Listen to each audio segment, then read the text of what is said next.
The outcome of an engagement between a Panzerjager inside a 250 and an M3 with the quad upgrade can vary wildly.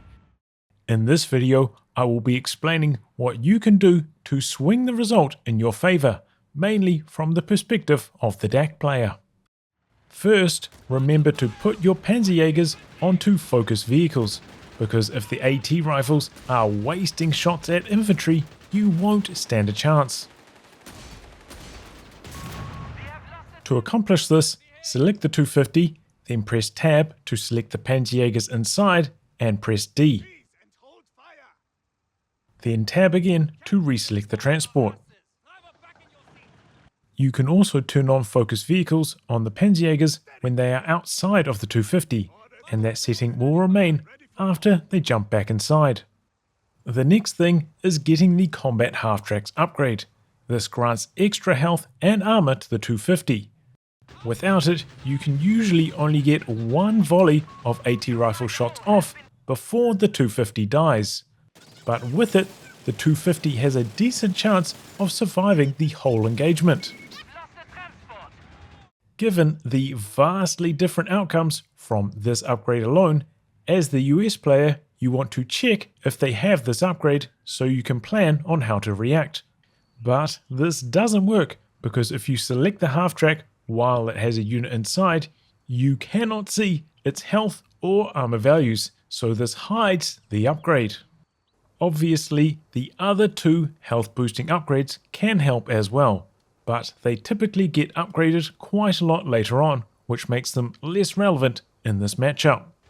The quad has 45 range, but Panzerjagers only have 35. So ideally, you would attack the quad from a direction that it doesn't have any spotting units on, so the quad doesn't get a head start on damage while the 250 is still closing in.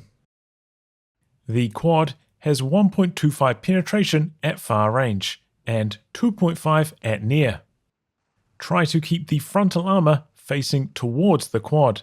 I know this isn't always possible in these hectic early game fights, but it does make a difference in how long the 250 survives for.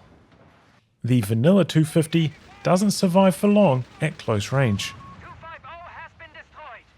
But at 35 range, the 250 can sometimes survive past the first burst due to the drop in the quad's penetration at this range. So long range is better for the 250 since the Panzerbuchse will always penetrate, but it does also run the risk of the quad backing up slightly and then using its range advantage.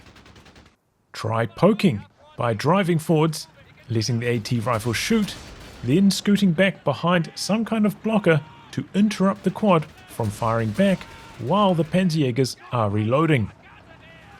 This is even more effective when you have another unit in range for the quad to attack, so the enemy has to manually target the 250 every poke. And it is better again if your other unit is on the opposite side, so the quad's weapon has to spend time rotating when switching between targets. Try forcing the quad to move, like by closing in with a Panzergrenadier that has an anti-tank grenade ready. The quad has some of the highest penalties for firing on the move in all of Code 3, so this will dramatically reduce its damage output. The quad's bursts of machine gun fire are half as long, and it actually has a decent chance to miss the 250 at longer ranges while it is on the move. At a similar range while stationary, the quad took about 7.5 seconds to kill the 250, but in this example, while moving, it took over twice that amount of time. There is also a kamikaze style trick. The Panzerjagers can still fire while the 250 completes its death animation. This can help you stay in range to get one extra volley of shots off. This type of death animation doesn't happen every time, and this trick is only really worth it if you kill the quad and the Panzerjagers survive the 250's explosion.